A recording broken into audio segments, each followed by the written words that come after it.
And we are the Coalition, loud and proud, outrage porn-free, civilly disobedient media broadcasting live on the worldwide Coalition Radio Network.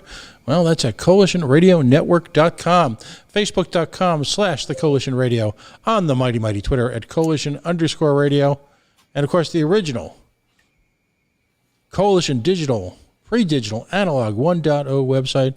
You can find a lot of our older material at coalitionradio.us. Well, a special edition of the Coalition tonight. Someone that I've had the distinct pleasure of now working with, if you will. Some great late-night conversations, some great early morning conversations about, well, the primary political/medical/sociological/economic force in all of our lives right now. And, of course, that's COVID-19. Dr. Andrew Bostom is a graduate of Downstate SUNY Medical School. He's done master's work in epidemiology at the Brown University and is a published author on a wide array of materials, a lot of focusing on the Middle East.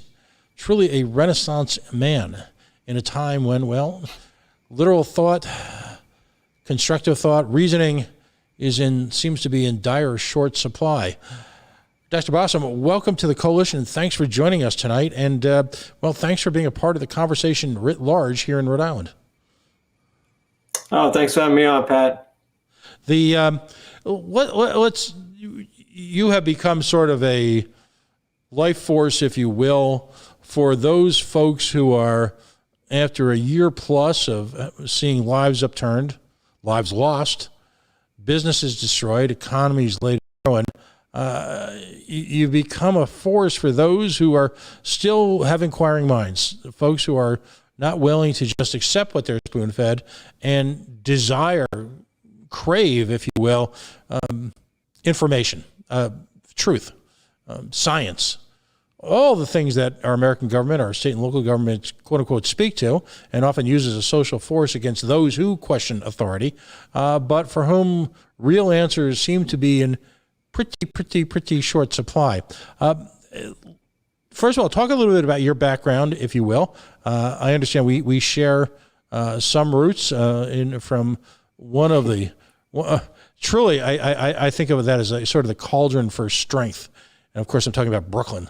Brooklyn and Queens, people come out of Brooklyn and Queens with superpowers. If you can survive Brooklyn and Queens, well, you've just you're at a different level in terms of life force. But tell us a little about yourself and how did you end up in Rhode Island, like so many of us expatriates from the old country, and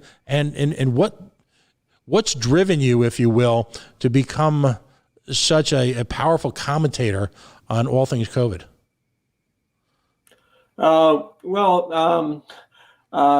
I grew up in Queens originally. I was born in Flushing Hospital. We moved to Veterans Co-op in Queens Village, eventually out to Little Neck, which was very suburban at that point. And when I was out on my own, I moved back to Queens Village. My wife moved in with me. We went to medical school together. We commuted to Downstate from Queens Village, so when you're in medical school as a couple, and we got married during a lunch break in our in our first year of medical school. By a black woman judge in Queens, and then we came back and said, "Well, where'd you go?" He said, "Oh, we got married," and people thought it was a joke, and then they realized we actually had gotten married. But see, they put you in a couples match. So fast forward a couple of years after that, when we were applying for residency, and we wound up geographically matching together in Rhode Island, and my wife went on to do dermatology, and I did internal medicine. But we matched at Rhode Island Hospital, and we've been here ever since. How do you like Rhode Island? I mean, for some of us, it's particularly in the first few years.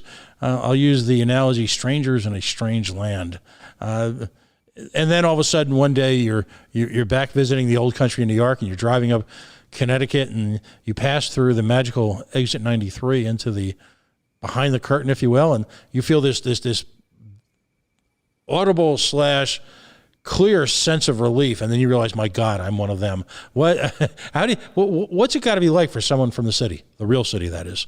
Well, it's been a couple of, maybe a 2-stage adjustment. So when we were in residency, we lived in Providence, for convenience to be close to the hospital. But we moved out to Foster, Gloucester, and that was a huge change certainly from Queens, but also from the east side of Providence. It's very rural where we live, and it's nice. It's also, you're not locked into the sort of east side mindset, shall we say? Right. Politically, socially, culturally. I really like it out here. Besides it's physically beautiful. It's more a real slice of America. It's not reflexively, leftist and with everything that comes with that. It's tradespeople. It's people really from all walks of life, and very more independent people. Lots of gun owners, farmers. It's been a wonderful change. But the true issue that we faced in coming to Cumberland, where we live, was that we asked a very important question after we closed in the house, and we asked, where can you get really good pizza? And we were told Papa Gino's, and then we realized, my God, what have we done? No. Well, it depends. For thin sliced pizza, go to Fellini's. Oh, we do. I love Wickenden Street. Yeah, they may have torn down. And actually, Pat, one of the gifts that my late beloved stepfather gave us when we moved up here, 30 years ago now, was two New York steel Sicilian pizza pans. Wow. So over the years, I've learned how to make, that's the only style I honestly can make, what cooking I do. I make Sicilian style pizza here. Now these days I make my own sauce and stuff too, but it's other than Fellini's, I haven't had good pizza in Rhode Island. and all of a sudden, you've just heard people knocking on the door in protest. But the other question, and we'll get to the real issue at heart in a second. But the other question: there was a great Jewish deli on Hope Street years ago that left this mortal coil, probably about 10, 12 years ago. Other than that, what they call bagels up here are an abomination. I mean, it's just Pat, you just pressed the button. Yes. And as a matter of fact, after all, it took a long time. Both my wife and I have been cooking up a storm, since COVID, especially when the kids came home from college and we were stuck with them again. And but that's it, because I could not get good bagels. So I actually make really good bagels now. I taught myself finally this year how to make bagels, and they're actually more Montreal style than New York. It's very chewy inside, but a very very crusty on the outside. So they're not actually typical New York bagels, which I was never that crazy about, because we once made a trip to Montreal, and I said, these are the bagels. If I ever learn how to make bagels, I want to make these. Oh boy, no, it's that New Jersey soft rolls, but and full versions of the Sunday New York Times. That's the other thing. Yeah, I have a certain nostalgia for that, but they're so truly, well, from my perspective, they're so truly toxic now. I don't bother. I mean, every once in a while, those certain stories I'll follow online, but I've long since stopped buying the New York Times. Oh, there you go. And the Daily News. I go back to Dondi and the Daily News. That's another newspaper who's rough stuff. It used to be an alternative, certainly a much more conservative political perspective. And now it's just, I guess the Post has really picked up that mantle, which is kind of odd, because the Post historically, was quite to the left, and it's shifted over. But yeah, the Daily News used to be the conservative newspaper, the daily newspaper that was widely read in New York for many years. And bringing it back to Rhode Island, being the Renaissance man you are, you clearly spend a lot of time, and I love it's. I've really enjoyed getting to know you because we've spoken about a number of other issues. But, if you were looking at the Providence Journal when we moved here, first of all, there was a Sunday Providence Journal magazine. That was a woman named Martha Smith ran it. And it was fabulous. It was literally a mini, if you will, New York Times Sunday magazine. But, the Providence Journal used to be effectively the AAA ball club for the New York Times. I think Mr. Sulzberger himself is if you will, an alumnus of the original Providence Journal, which was owned locally until the last 15 or 20 years, and was a marvelous newspaper. And that kind of plays into some of the narrative we're going to talk about tonight, because it was a paper of record. It was kind of Rhode Island's own Gray Lady. And, I joke about it, but the late, great Vincent A. Buddy Cianci would be referred to. And it's sort of a neat little reflection on this, how words were wordsmithed, if you will, in the Providence Journal. He would be referred to. He would never be called Buddy Cianci. He was Vincent A. apostrophe Buddy Cianci.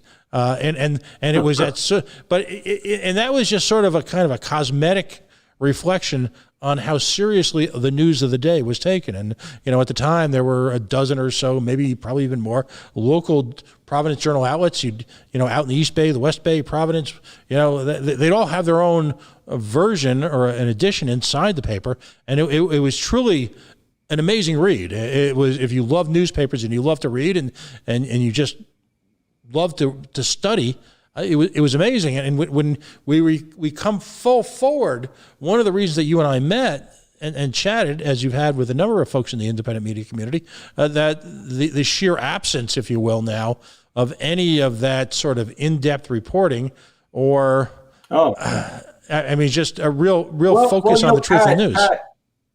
Pat, you, to your great credit, you referred in the presser last week, when you addressed both the governor and Dr. Scott, you referred to, as far as I'm concerned, the only true investigative reporting that's been done for the entire year plus now on COVID.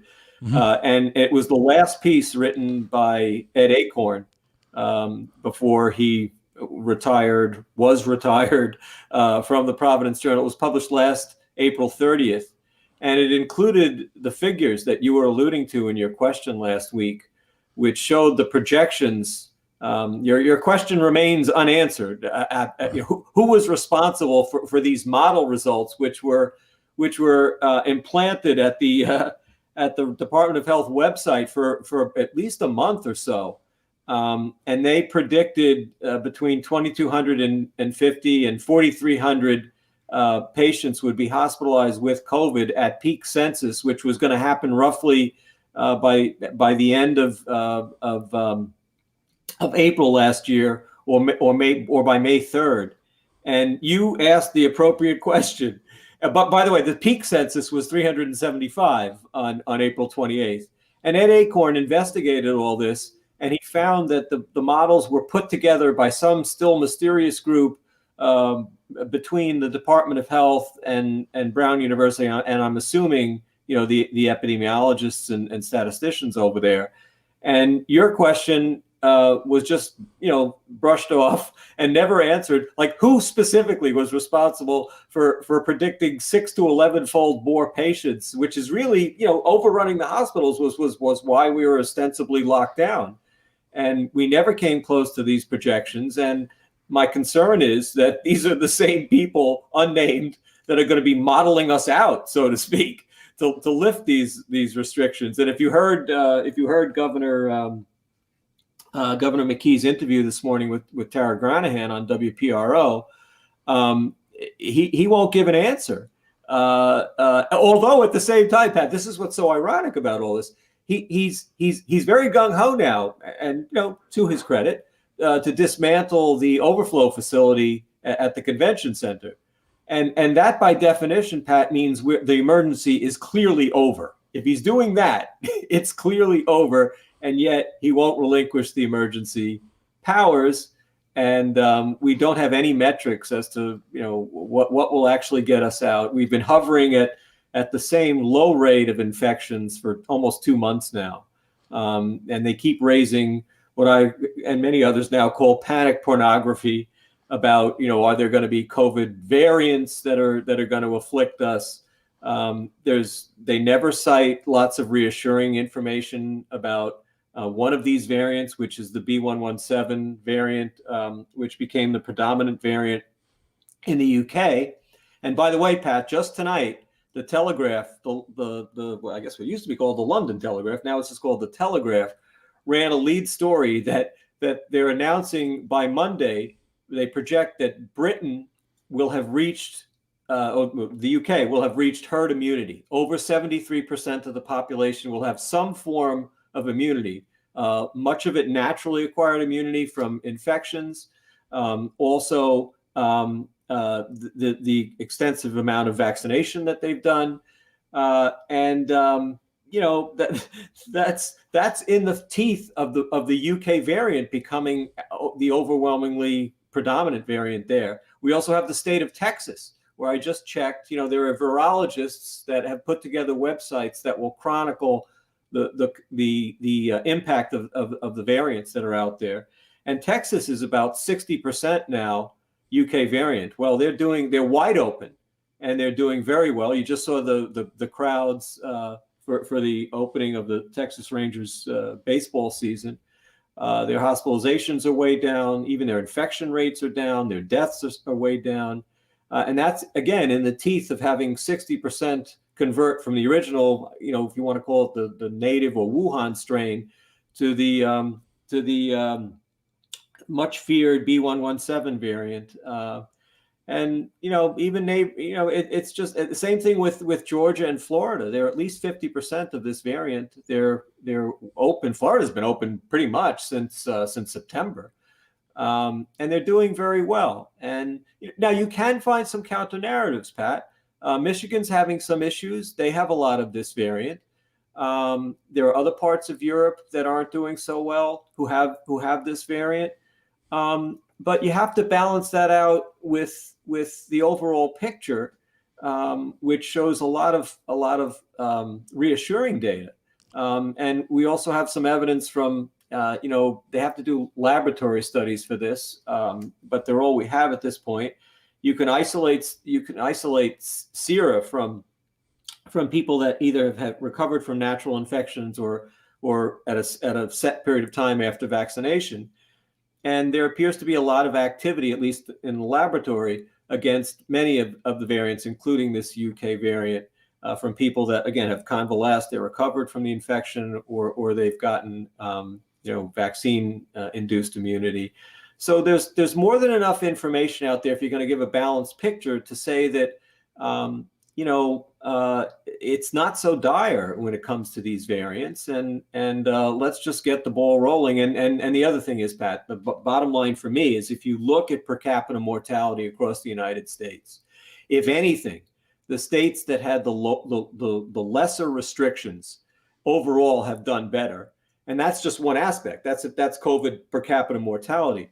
They're doing far better in terms of getting kids back to school, economic recovery, et cetera. So overall, I would say it's very clear the verdict is in, that the states that locked down less or opened sooner, however you want to put that, are doing much better than the states like ours that have been so slow to really fully reopen.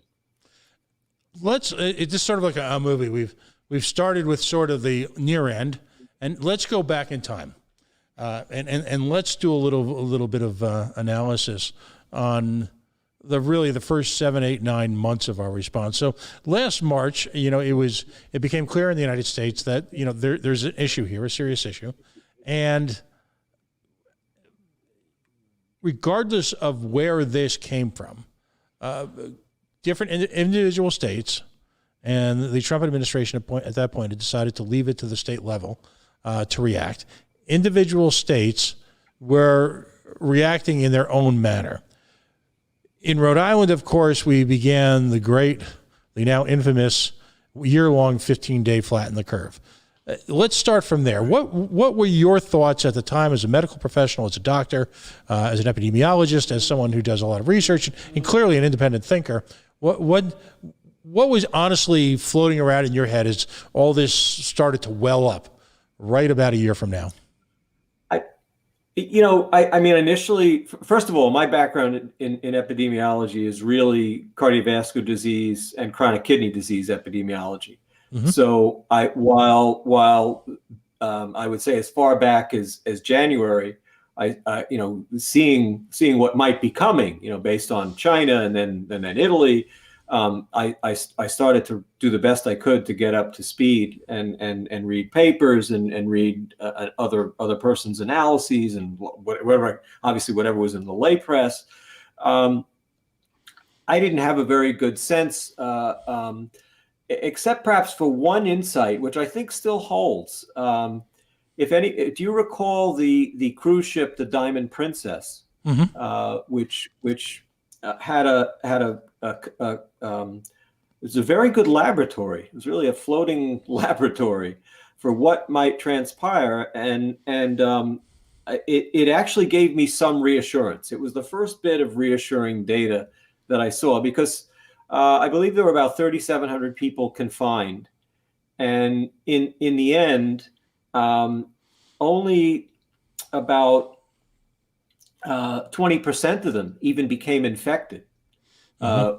Infected where the early tests, would pick it up. I think that number expanded a little bit when they went to some of the antibody tests, but that's actually just picking up some additional asymptomatic infections. Hmm. So if you say that maybe even 30% of the ship was infected, that struck me that, if this was supposed to be, remember the origins were murky. This part wasn't necessarily murky. The idea that a virus can go from an animal species to humans is clearly not a new thing. It happens all the time with influenza, and it's called a zoonosis.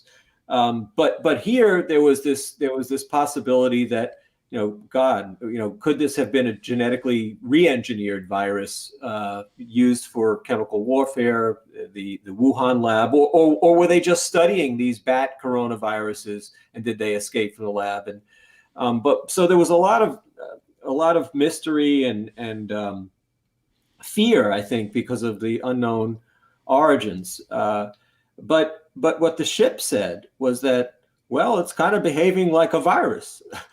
Certain people are susceptible, and do badly. So there were 7 deaths, but that was the other thing that gave us an inkling if we paid attention. There were 7 deaths from the Diamond Princess, as it turned out, and they were all over 70. So or 70, all 70 and older. No one under 70 died, and that would become a quick theme. And again, 70% of the passengers, even if you now include those that had completely asymptomatic infections that were only picked up later with antibody testing, that would imply that there was some natural resistance, immunity, whatever you want to call it. In other words, because a lot of the fear pornography began with the idea that this is totally novel, and all human beings, all mankind is naive to it. They've never seen anything like this before, and therefore it could be cataclysmic. And again, if you step back and looked at what happened on this very closed environment, where they even if they started doing some preventive measures after the fact, everyone was exposed, Pat. I mean, you're on a cruise ship, right. Everyone was exposed. So I found that actually rather reassuring, and then. When even in New York, which was so hard hit, if you recall, it was still, and then with some very bad decision making on the part of the governor, it was still largely confined to frail elderly, particularly institutionalized elderly, in terms of the worst of the worst. Right. And that's really what had played out in Italy too. So I guess it's kind of a long-winded way of saying that and not that the elderly are disposable, but there was a large swath of the population that appeared to be at lesser risk for at least the truly catastrophic outcomes, ICU hospitalization and death, and then obviously people less than 70 could get the disease too, and there's been a mortality and severe disease in that population, but overwhelmingly And then I learned historically, this was a disease of the elderly. And historically, there actually had been, this is really a fascinating story, which I only learned some months later. There was something called the so-called Russian flu in the late 1880s, early 1890s. It lasted several years at that time. Molecular biologists and infectious disease epidemiologists have gone back and have gone back and traced it to actually a zoonosis that jumped from cows to humans at that point. And it turns out it's a coronavirus. It's not an influenza virus. That's the best understanding that we have now. And that it caused a very serious pandemic, back again, beginning 1889. But over the years, it's evolved into one of the cold-causing coronaviruses that circulate seasonally now. And they basically cause a cold flu syndrome. Occasionally, you can still see some small outbreaks in nursing homes. And so that also was of interest to me, that maybe, let's hope, that'll be the ultimate trajectory for SARS-CoV-2. Well, and if you could give us a little bit of analysis here. When you talk about cruise ships, very often, and it's obviously a serious illness, but at this point, the media looks as almost just a, if you will, an ongoing condition in cruise ships. And of course, we're talking about norovirus. So you've got norovirus, you've got influenza, you've got Legionnaire's disease, and of course now you've got COVID. How different?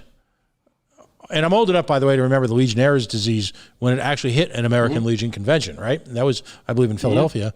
Right. What are some of the differences in how these transmit and the severity of each? Because the news media will take a note of a norovirus only as if because of the human interest story of having a ship often stranded offshore until it works its course. Certainly not the collective nervous breakdown we had when that cruise ship was anchored off of Miami. So what are some of the differences in transmission and severity in some of these different diseases? Yeah, so I think coronavirus and influenza viruses are very closely related. They're respiratory viruses. Legionnaire's disease is actually a bacterium. So it's different. And in terms of is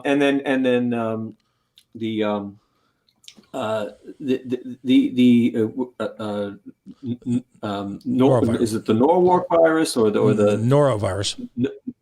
Norovirus is a gastrointestinal virus. So really, the other two examples are quite different. So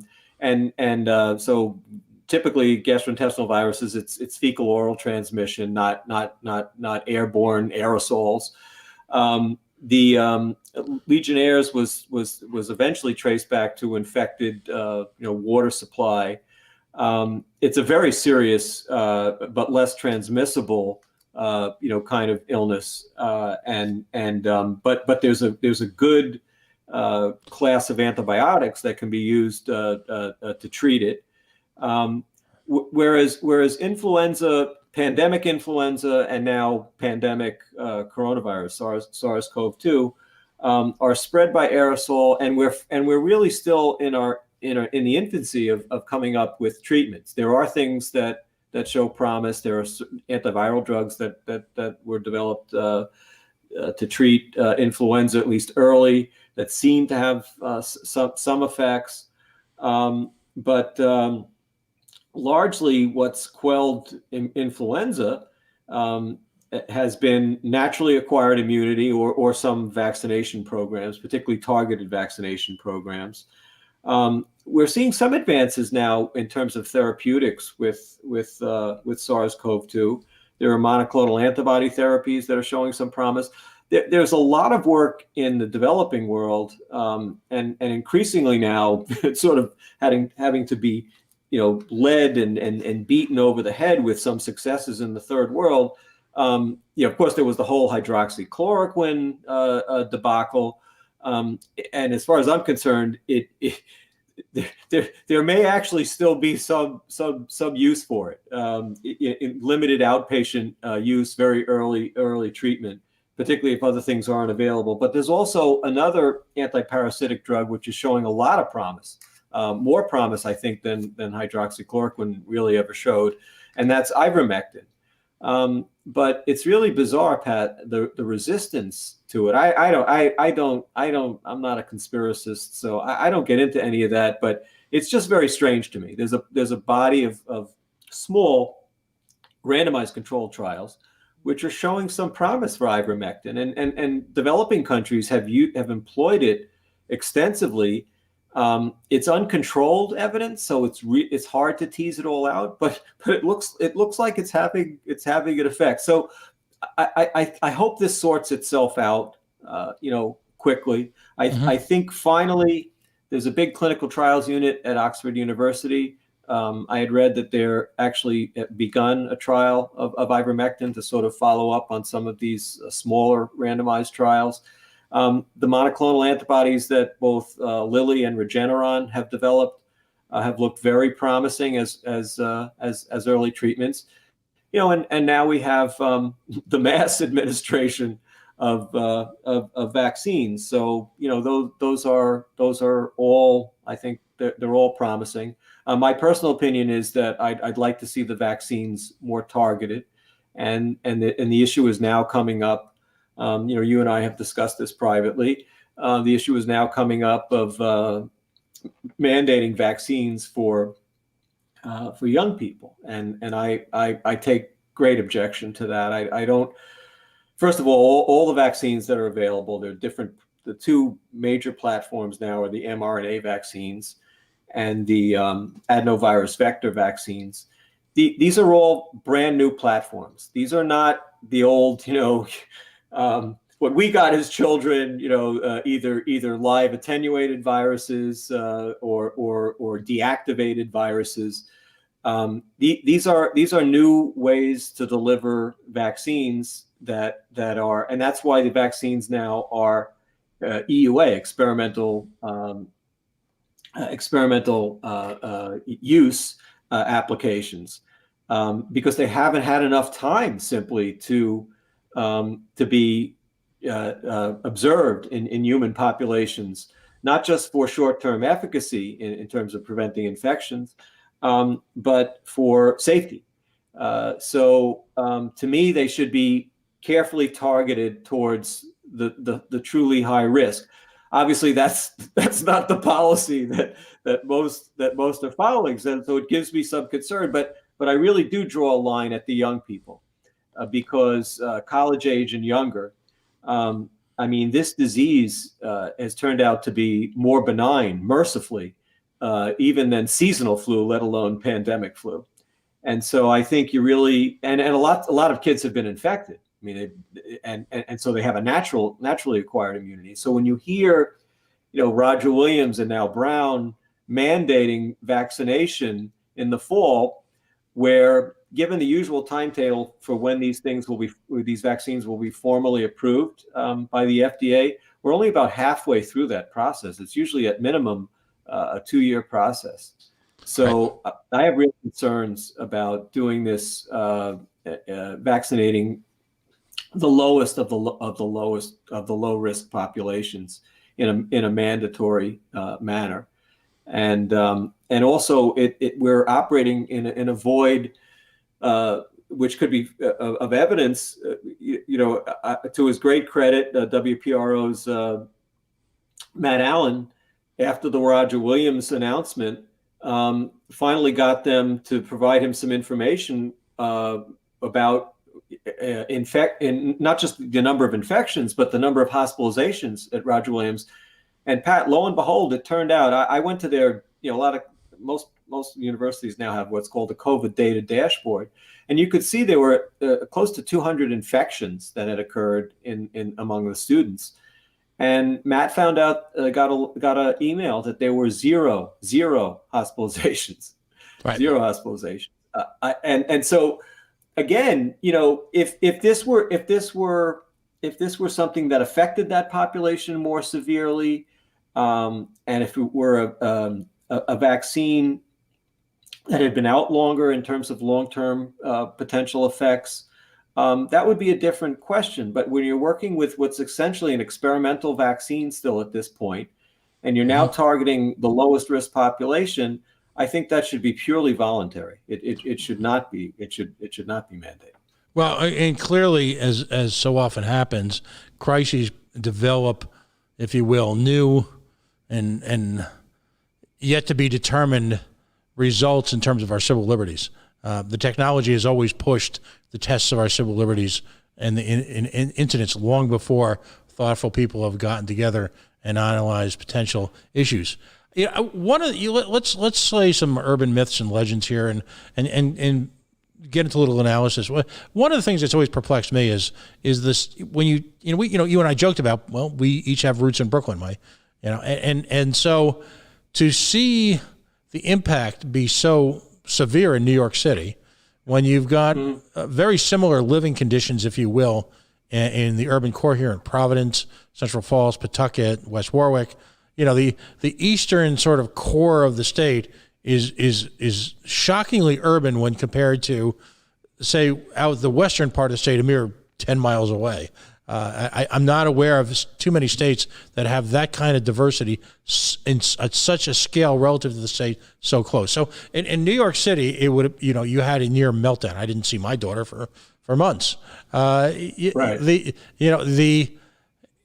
In Providence, you had, if you will, the intimation of a potential meltdown, yet, right. And we're going to get into death rates in a minute, but it always took on the appearance, and I think this was management style or lack of a near core meltdown that never really materialized in the severity that was often predicted. And there's impacts of that, by the way, that we'll talk about later in terms of, for no other way to describe it, the cried wolf syndrome is probably the most simplistic way. And you do that, and we're in a state right now in Rhode Island where no one really believes anything. You've got to, no matter what type of calm that our new governor and newish state administration puts on it, most Rhode Islanders at this point are thoroughly cynical and making their own decisions and being conservative, but simply don't believe anything the government says at this point. I think that's the true legacy of the Raimondo administration. I can't blame that on Dan McKay. He inherited this bleep storm. So right. Why such a difference? Let's look at Providence, New York, and now Brazil. Well, I mean, how these crazy extremes? And by the way, now the new narrative, and I'll allow you to perhaps flash some light on this. The new narrative is that Brazil will shortly be in the 13th century because of what's happening there. So give us kind of a late analysis of the relationships between the response and the actual death/infection rate in those areas. Yeah, so if you look at per capita mortality, New Jersey is the highest. New York is the second in the United States. Massachusetts is the third, and we're fourth. Mm-hmm. So it is that northeastern corridor. Some of it could, simply put, could have to do with population density. Obviously, there's still the raging scandal about how Cuomo handled the nursing homes in New York. But I would say all four states have had a very significant problem in their nursing homes, including our state. Mm-hmm. We've run consistently, and it's not so much an issue of blame, although obviously I think there's a problem with what Cuomo did. I think that if you have a large institutionalized elderly population, per capita, just the way this disease evolved, that was a bad situation. So our mortality has been at least in the range of 60% plus coming from the institutionalized elderly. If you include elderly assisted living facilities, you're up to about 2/3 of the total mortality in Rhode Island. On the other hand, Pat, though, that tends to confine it, and in theory at least allows you an option to control the outbreak if you marshal your resources adequately, and perhaps not to, as far as from my perspective, punish the rest of the population so harshly. And unfortunately, I don't think any of those four northeastern states did that. So they failed in terms of and maybe fail is too harsh a word. The situation got out of control in the nursing homes, and yet the rest of the population, I think, was dealt with in too draconian a manner. If you look at the contrast, I guess the biggest contrast would be Florida. Now, first of all, Florida, on the one hand, has at least 10 cities that are the size or greater than Providence. So it's not just a question of it's a big state and there's more, it's less densely populated.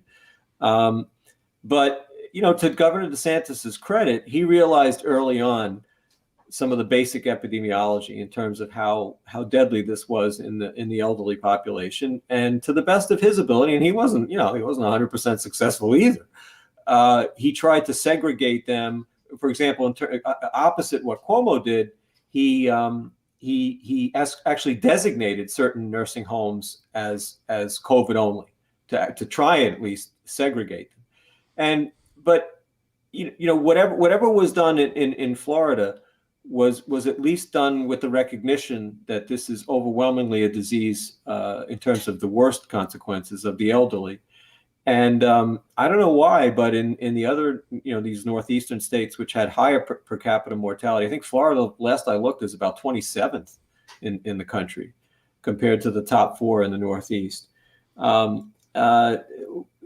We just didn't react in that way, and I think that's the biggest failing. And then on top of that, what Florida and Texas wound up doing was Florida to the greatest extent, I would say, other than maybe South Dakota, which has a smaller population and is much more open.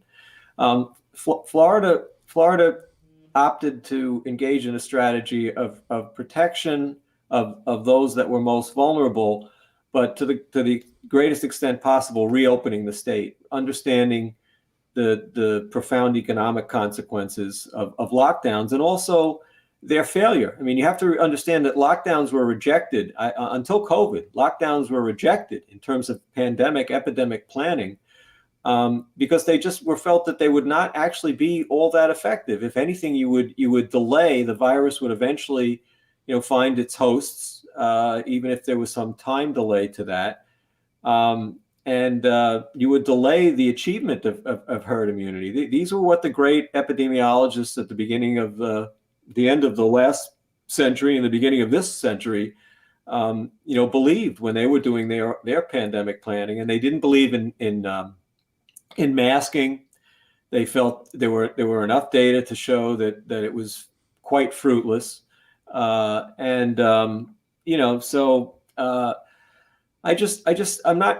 not clear to me how the current paradigm just captured and took over the narrative and became enforced. And what's sadder still is that you see there are some outstanding epidemiologists, Jay Bhattacharya from Stanford and Martin Kulldorff from Harvard and Sunitra Gupta from Oxford, and they have tried to argue for this much more limited strategy relative to harsh lockdowns of allowing the working age populations to circulate, develop herd immunity, and do the best you could to protect those who were truly vulnerable. And they're demonized still to this day, even though, as far as I'm concerned, looking at things empirically, they've been shown to be correct.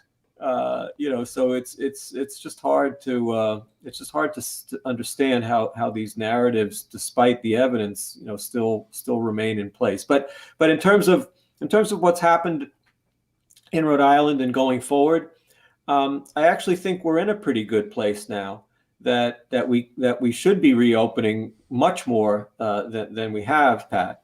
And I think we had this big wave, the second wave of infections, but the silver lining to that is that it generates a lot of natural immunity.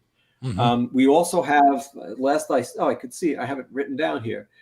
We also have almost 86% of those 65 and older who've gotten at least one dose of the 2-dose vaccination schemes, and 73% that are now fully vaccinated. So that's our insurance in terms of preventing another huge spike and run on the hospitals, et cetera. And we should be taking advantage of that. We have a lot of damage to undo in terms of what the lockdowns did. And let's speak to that for a second. In your professional opinion, and given the research you've done and the peers you've spoken with, the economic lockdown of Rhode Island, did it have any material impact, in your opinion, on the actual rate of transmission of the disease?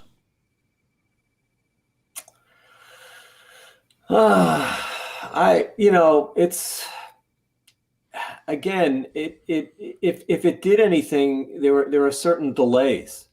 So I actually was, and I guess I was surprised at the significant number of infections we had in the second wave. Now, mercifully, a lot of them were not serious infections that required hospitalizations and worse, ICU and death. But I think that was a function of maybe too much lockdown during the first wave, and not allowing those that were less susceptible to get the milder and mildest forms of the disease and spread the herd immunity, and then just basically have to be waiting for the vaccine, et cetera. So I don't know. It seems as if the states that were more open didn't have as severe, a second wave. But I just think, a lot of this is now water under the bridge. What concerns me, I guess, most, Pat, and you've asked these questions, multiple weeks in a row now during the pressers, is like, okay, already, it's like we've had this, 2 to maybe 2.5% infection rate, for 2 months now. States that have actually slightly higher background infection rates are open, and they seem to be doing fine. What gives? What's it going to take? And like I said, Pat, the fact that we have the highest risk population in the state almost fully vaccinated already, and you get about, if you look at Pfizer, Moderna, it's at least 70, maybe 80% in terms of what you're going to get out of the vaccine with the single shot. I don't understand. I don't understand what we're waiting for. And this is what concerns me. Well, for a lot of people, what's confounding them is, first of all, if an authority figure, if in your life you have tremendous respect for authority figures, when authority figures appear to be in control of the situation and appear to deliver a message that you'll be safe as long as you do what I say, and then mix that with the confounding equation that somehow people being exposed at the level that existed over the last 5 or 6 months would actually, in the short term, spike some numbers, but in the long term would create this quote-unquote herd immunity, would create a level of immunity out in society, is confounding to them. Because, on one hand, the authority figures are saying, stay inside, lock the doors, close the windows, put wet cloths around the windows, wear a mask inside. I mean, there was a point in time when the governor of the state of Rhode Island was advocating that even in the quote unquote pods, if you will, that no one had paid attention to, by the way, in public education. I have that on numerous teachers' firsthand testimony. But at home, there was actually for a week a narrative that existed that, for example, in my case at the time, we had 3 of us living at home, that you should be wearing masks amongst the 3 of you in your home. Oh, remember those? I mean, there was this hideous cartoon that they published around Thanksgiving about the socially distanced and masked Thanksgiving that you were supposed to have, even with with your family, and then God forbid you had a few people over as guests. And by the way, if you look at what was going on, Pat, before Thanksgiving, the genie was out of the bottle. We were already taking off in what turned out to be a big, infection wave. So you can't really say it's because of how people, socialized during the holiday season. We were on the very steep part of the curve before Thanksgiving and before Christmas. It's just not true. And there's a seasonality effect to that SARS is following, like other coronaviruses and like influenza. Mm-hmm. There are things that are largely, one of the most striking things that I remember reading about was it couldn't be. It's still not clearly understood to this day, but the much far worse, 20, 30 times worse. 1918 influenza pandemic actually spiked almost simultaneously on both sides of the Atlantic, here and in Europe. And it doesn't. I mean, theoretically, maybe it had something to do with the jet stream. I mean, that's so you got to wear a mask to protect you, from something that's transatlantic. And by the way, masks failed during the 1918 pandemic. There was a very poignant mea culpa written by a microbiologist who also served as a public health official in Northern California. And he wrote a paper in 1920, and he talks about how compliant people were, certainly in Northern California, with the masks. And he said it didn't have an iota of impact on the epidemic curve, unfortunately. He said, so we should really readdress, this is 1920, Pat, we should really readdress our theories as to, why masking didn't work. And here we are 100 years later, and the same thing happened with this pandemic. Well, in addition to herd immunity, there's also the concept of herd behavior. We live in a country right now where there is an entire segment of society that is willing to condemn people who simply don't react to government dogma in the manner that they do. And their ability to condemn people in the fullest sense, by the way. I mean, you've now got the legitimate onset, if you will, of inoculation shaming. You've got the legitimate concept of mask shaming. You've got How about going to a baseball game shaming, Matt? I mean, you can look at the pictures out of Arlington Stadium, and the morons in Texas have just created a super spreader event. Or look at what happened when Tom Brady had the temerity to take his mask off and celebrate the Super Bowl victory. That he was going to cause an outbreak that was going to affect all of the Tampa environs, and of course, none of this happened. Or the fact that a few thousand bikers get together somewhere in the Midwest, right. And that was vile. That was truly vile. That was truly vile because serious analyses of that showed that it was a bunch of crap. It really had. There was nothing that could be traced there in any way that was a so-called super spreader event. Right. I used to joke that there were 2 types of people who could predict incredibly dire circumstances or predict or advocate for an incredible expenditures of money, and then the next day there would be a collective amnesia. And those, of course, were weather forecasters. I don't remember the last time anyone went back over a year's history of any of the fine folks at Channel 10 or 12 and said, okay, this is what you predicted. This is what happened.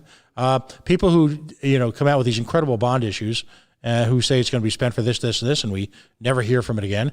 And now, of course, there are people who make prognostications with respect to, a pandemic, quote unquote, a dreaded disease, and who are public policy follows them. And yet when, I'll date myself here, when the great Rosanna Dana, what was her line? It was the other character she played. Never mind. There's an awful lot of that going on. Or Yogi Berra, Yogi Berra's advice. I never make predictions, especially about the future. Yeah. It's just.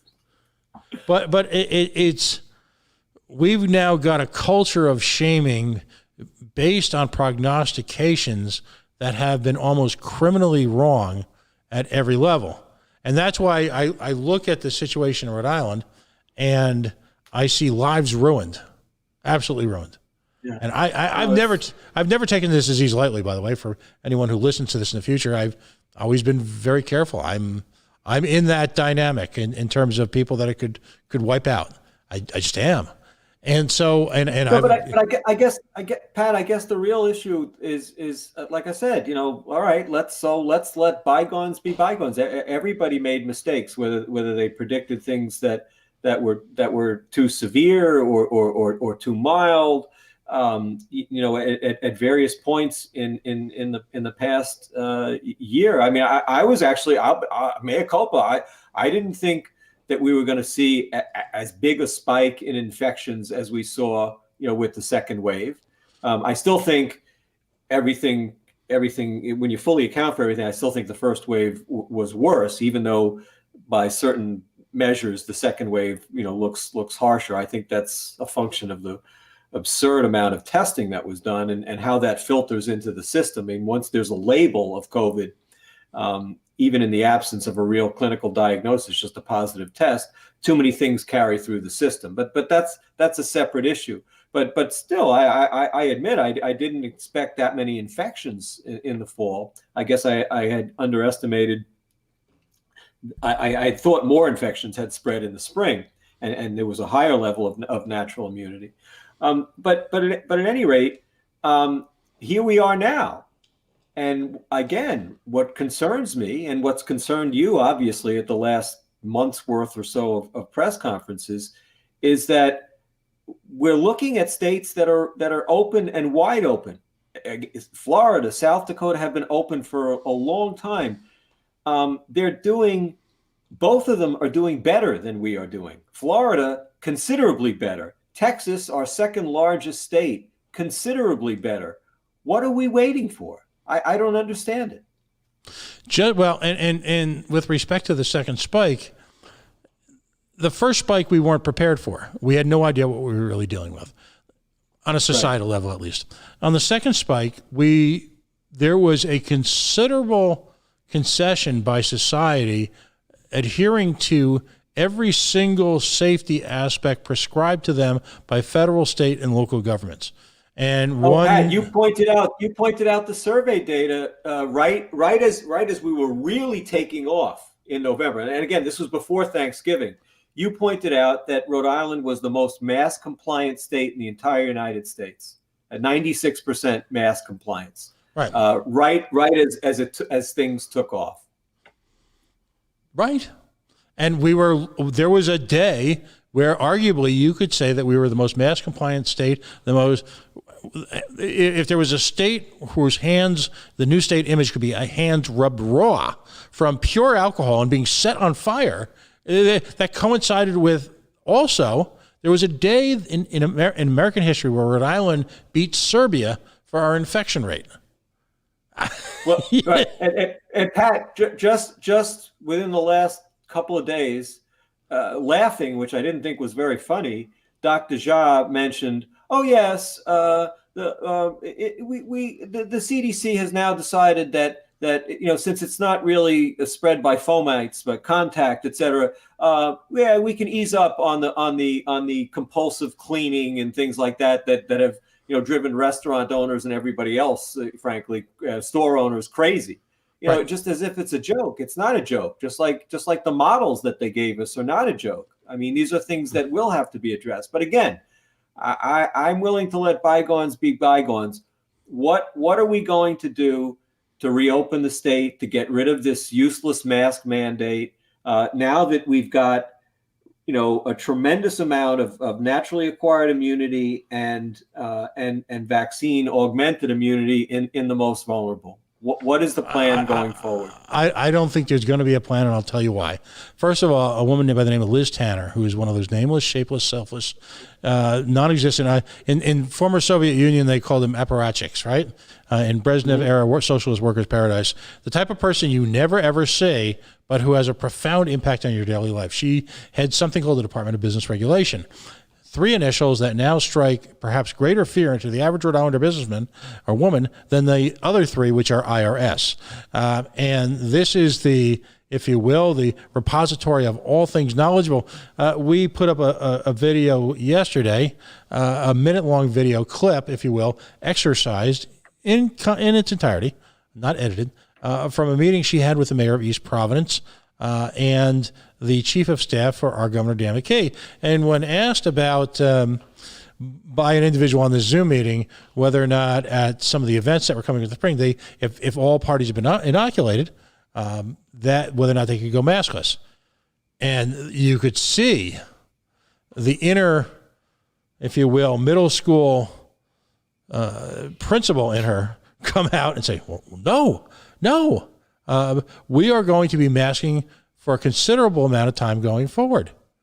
And now add that you to saw that from Governor McKee today, Pat. I mean, in his interview with Tara Granahan, he mentioned already, without knowing what's going to be, that the kids will be going back to school in the fall, K through 12. I'm assuming he's meant in masks, and probably at the universities too. I mean, Roger Williams, in addition to mandating the vaccine, in the print story that was at WPRI, they talked about that they're going to continue their social distancing and mask mandates. I mean, this really, you begin to see that the discussion, and actually the original words do actually come from Davos and places like that.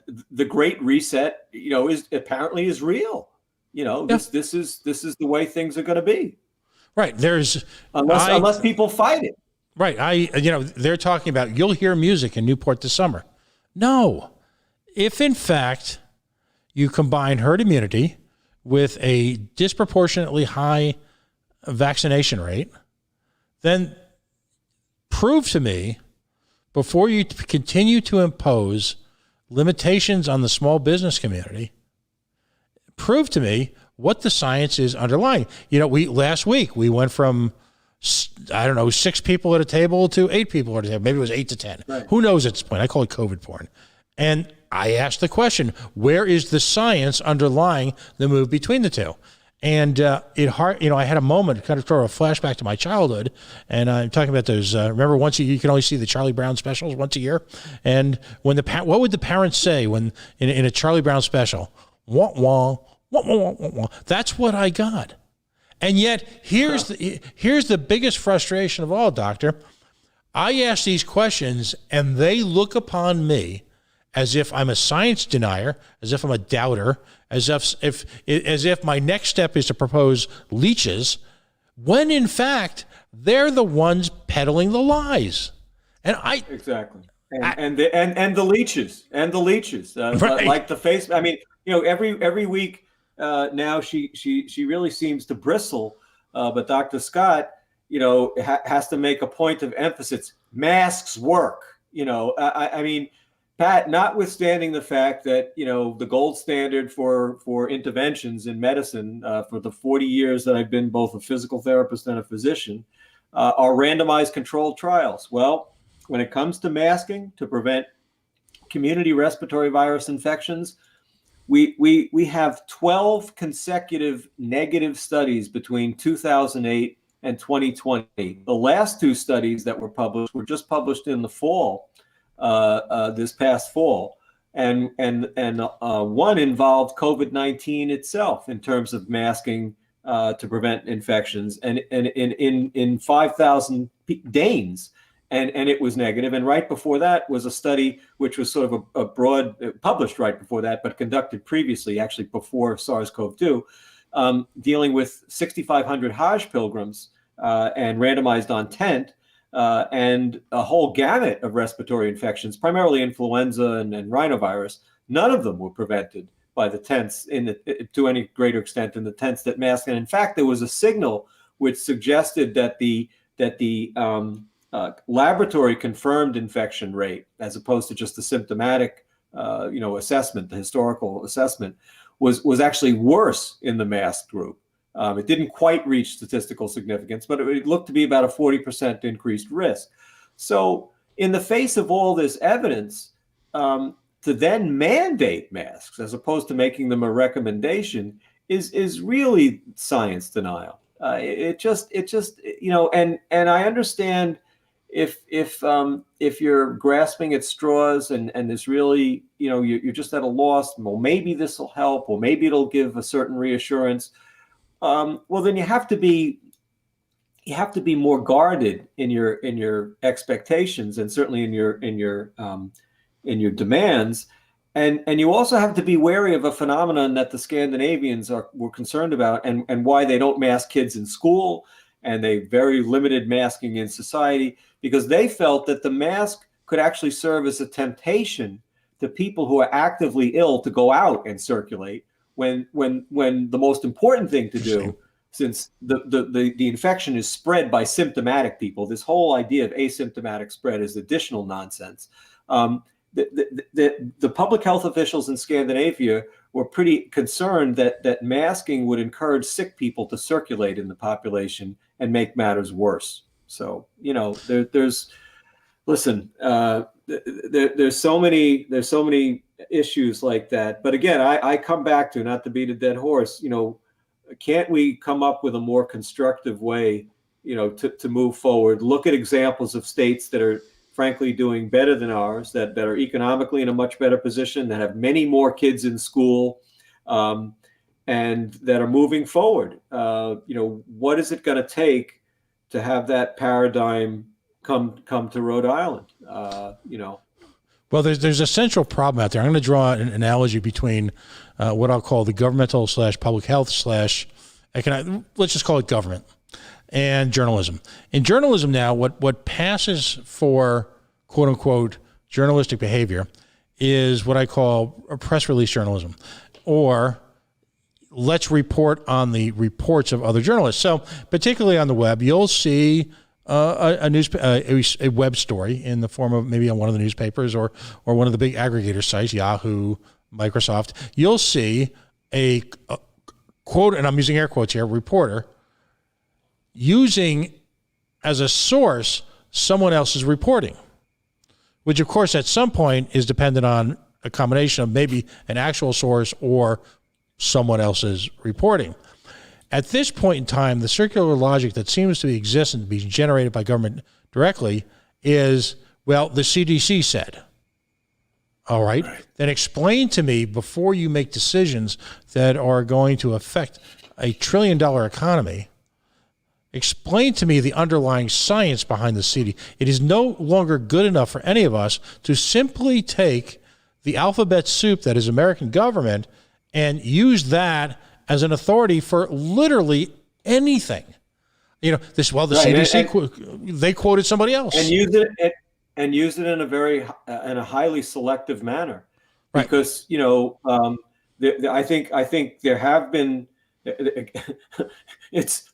I should put it this way: on occasion, there's actually been some useful information to come out of the CDC, and I think there are still some decent scientists down there if their work can get through and not be reorganized to fit an agenda.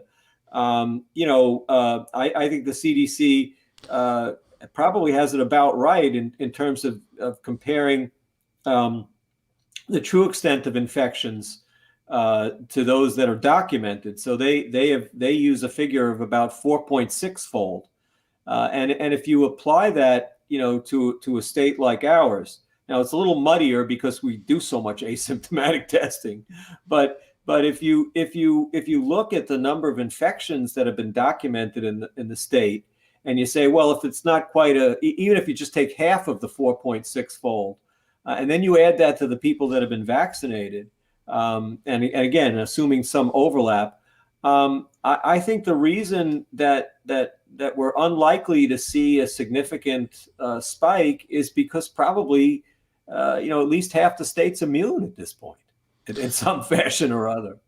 And here's the real tragedy, and this is not to diminish the deaths across the nation from family members, friends, softball buddies, bowling league friends, old college roommates.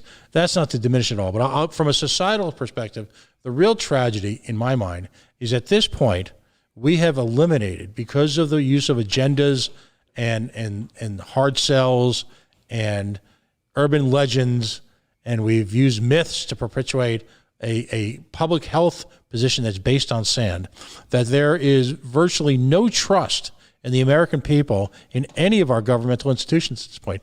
Frankly, no one knows what to believe, because for many of us who are, say, our age, you and I are generally in the same age bracket, all right, we grew up in an environment where government was there to help. We were the children of World War II veterans. There was a nobility attached to it, and science was very much respected, and there were, if you were, checks and balances in the scientific world that prevented this sort of, I don't even know what you call it, massaging of information. Let's keep it a family show, right? Right. Massaging of information. And so, as someone, I'm not a scientist, I'm not an expert, I just simply play one on the radio, right? As someone who looks to truth, not public relations, I don't know where to turn anymore. I trust you. I've got a handful of other friends I consider subject matter experts, but when in the bigger picture, who the hell are you going to believe anymore? Yeah, I think we're quickly moving to the point where we gotta trust your own lying eyes. I mean, don't rely too much on me either. I mean, I think people have to. And that's why, one of the things that the state has done, it's been a process. The Department of Health, one of the things I do respect about the Department of Health, as much as I've disagreed with so much of what they've done, they actually provide a lot of resources on that website, Pat. I'd like to spend, one day. I'd love, if the journalists were willing, I'd love to walk them through the website so that they can report it accurately. One of the things that they do, Pat, every day is, and actually maybe it's not the news so much the journalists' fault, they're just lazy. But the face page of the Department of Health website, for example, it was a classic today. I was pointing this out to people at WPRO. They'll describe 3 new deaths. When actually, if you go into the Google document on the website that's also updated every single day, you will see that, in fact, the last reporting period, which would be yesterday, there was 0 deaths. And what the 3 refers to is, it's an ongoing process. There'll be, as reports come in, as death certificates are reviewed, they will add deaths to multiple different days. And so those 3 deaths that they're reporting obviously didn't occur yesterday. They occurred on previous days, but not even on any given previous day. And so they're reported as new deaths. And when you're dealing with the period where we're in now, where there actually is, we are really coming down off the fall winter peak, and we're stabilizing at really low levels. The difference between 3 and 0 is a lot, Pat, and should be reported accurately by the date that it occurred. And this is a basic error that takes place every single day, Pat. And this is really, really bad when you're on the downside of the curve. It really overestimates, where you are. And this is just very unfortunate. And this kind of sort of illiteracy at such a basic level, over a year into this pandemic, I find it may seem like a trivial matter, but it's really not. I mean, you can't make an epidemic curve without reporting things on the day which they actually occurred. I mean, think about it. There's no dimension to date of report, especially if it could go back days to weeks to months. New Jersey was notorious for this. All of a sudden, you'd see these huge spikes, and you'd say, what the hell happened? Oh, well, we're reporting things from the first wave. In the second wave, we finally adjudicated these deaths at home or whatever they were, from the first wave. But we just got that information today, so we're dumping it into the system today. I mean, and reporters should know this. Certainly, reporters that and the guys, even the guys that read the news, today there were 3 new deaths, and what is the public to think? Well, 3 people died yesterday, when in fact no one, thank God, died the previous day. Right.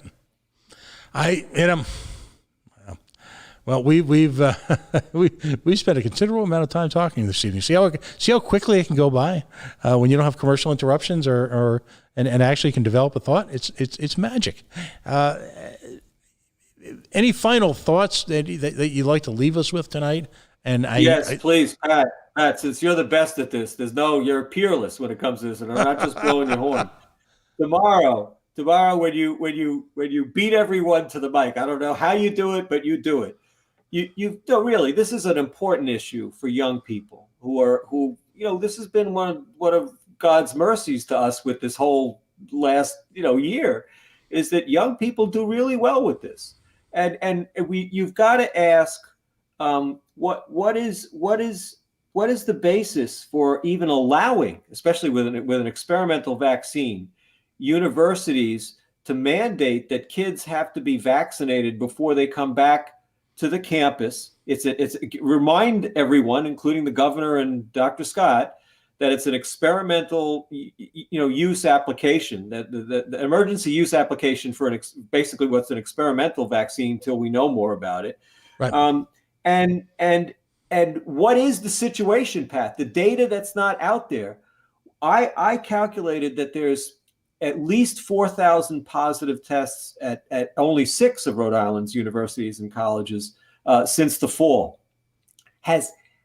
What are the number of hospitalizations of these kids? You've got at least 4,000 that tested positive. Maybe there's something that I'm missing, that others are missing, but tell us how many of them have been hospitalized. And if there's one particular campus maybe where things appear to have been worse, URI or Providence or whatever it was, maybe they had a cluster of hospitalizations.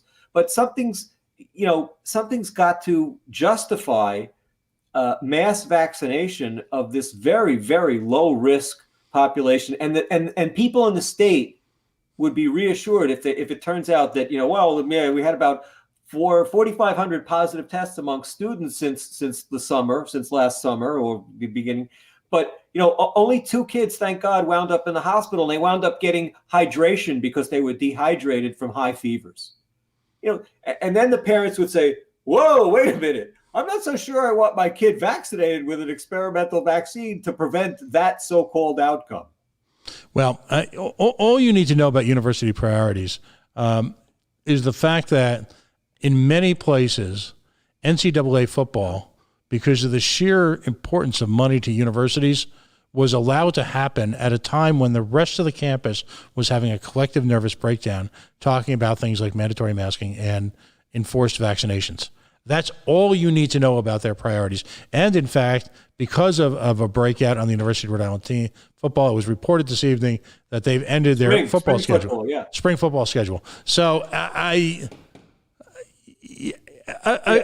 know, but Pat, there's a follow-up to that. Even that point is like, okay, I'm sorry some of these kids tested positive. A, how are they doing? Right. And B, let's see in a week from now, or certainly by 2 weeks from now, was a single one of these kids hospitalized? Did anyone even go to the emergency room to get rehydrated because they had high fevers, like happens every year with flu? I mean, we don't disrupt these kids' lives for each flu season. Although maybe that's what we're going to be doing from now on. I have no idea anymore. But these fundamental questions: how many of these college kids wound up in the hospital from the thousands who tested positive? Was it a handful, as I suspect? Maybe even none. and this is such critical information, and they never share this information with us, Pat. Never. Right. No, because we are, well, not you, but folks like me are the great unwashed, and it's far easier to give me those discerning, sort of disgusted glances as I question the new Bible, of course, the new dogma, thou shalt. God, even with her mask on, you could see the furrows in Dr. Scott's forehead. I guess she hasn't had any Botox yet. She when you're questioning her, it's and of course when she takes the mask off, you can see the full disgust. Well, no, it's I think I prefer the word loathing, and I'm 5 feet away. You're watching on a camera. But what is it? The new 10 Commandments: Thou shalt wash their hands. Thou shalt wear a mask. Thou shalt random test. Thou shalt inoculate. Jesus. Right. I don't know, but well, I think this is the beginning of a long conversation. I certainly appreciate you spending all this time with us tonight. We're going to put this. This was recorded this evening. We're going to get this out on the web tomorrow into prime time, and there's a lot of people out there looking for truths, and it's amazing how the human spirit can coalesce and work towards great things when they are given at least a semblance of the truth. And Americans were made to understand at some level the challenges they faced during World War II. And Americans responded in ways that are incomprehensible when looking at today's society. Right. Here we are with a situation that's being purported to be that same sort of existential crisis. And yet at the same time, we can't get those fundamental truths. And I would just close out tonight by saying that ultimately the way to rally people, and I've asked Gina this a half a dozen times, I've asked the current governor this, is to simply not put out a date certain. I get that. All right. I understand that. But simply a set of conditions to which, once met, will result in the ending of the unconstitutional executive order, the quote unquote reopening of our economy. I can't believe I still have to say that I need government to let me work, or reopen our government. And that ultimately months ago would have steeled the resolve, I believe, in most Rhode Islanders to meet that goal as quickly and as humanly possible.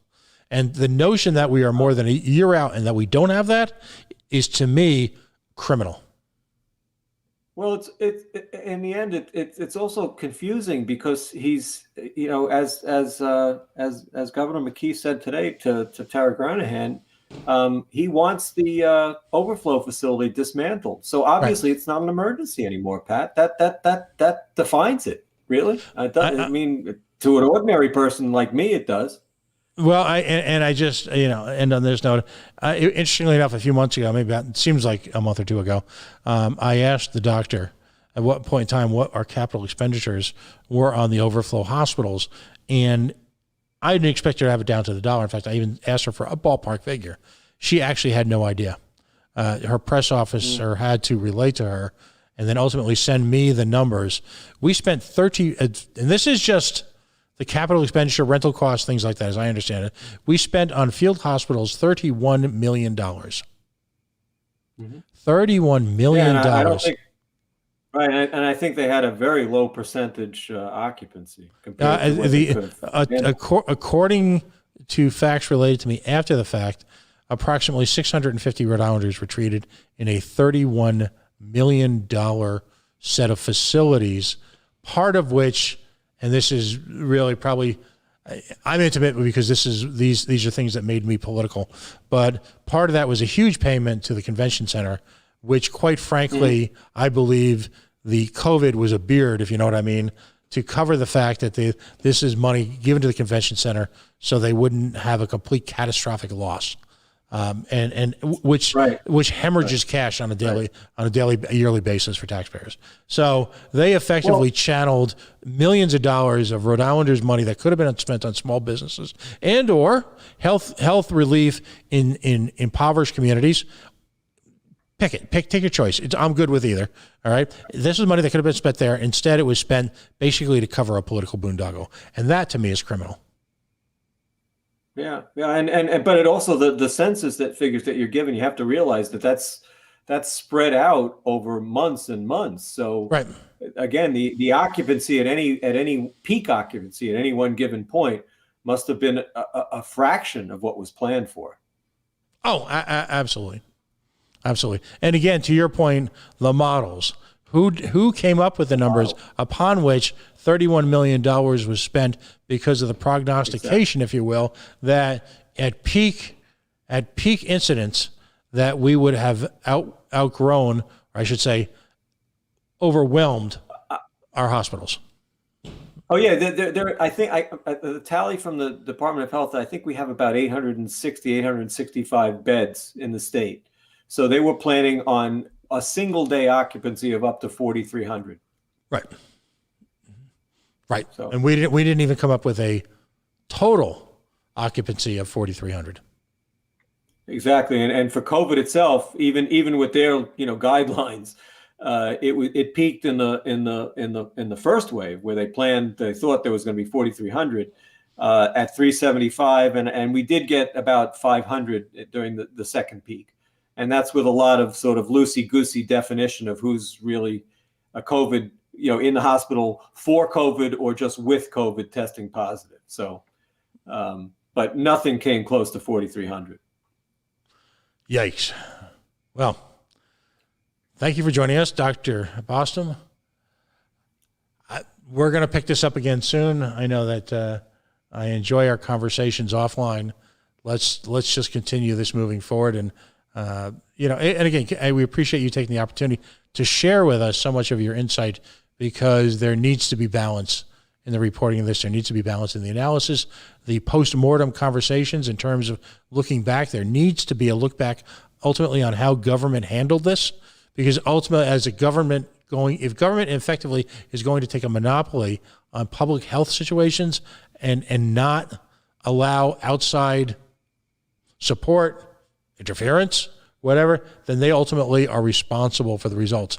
I don't know if we'll ever see that day in Rhode Island, because the MO for Rhode Island is always, let's move on. We don't want to focus on the past. And so that we can guarantee we'll repeat our mistakes. Well, Dr. Andrew Bostom. Thanks, Pat. But you go get them tomorrow. And if it comes to mind, it's the kids, the college kids, the grade school kids. Let's leave well enough alone. Let's not give them an experimental vaccine. Knowing what we know about how they do with this disease, and let's get some more data about what actually happened during these first and second waves to them before we even contemplate vaccinating them with an experimental vaccine. We are the coalition, loud and proud, outrage, porn free, civilly disobedient media, signing off for tonight. Tomorrow night's Thursday night. Tomorrow night we'll have some more outstanding programming. Hopefully the golf dudes will be on at 7:30, and we've got hopefully a surprise guest from the peaks, if you will, the summit of your Rhode Island government, your Rhode Island General Legislature. Have a wonderful night. We'll see you tomorrow. Signing off.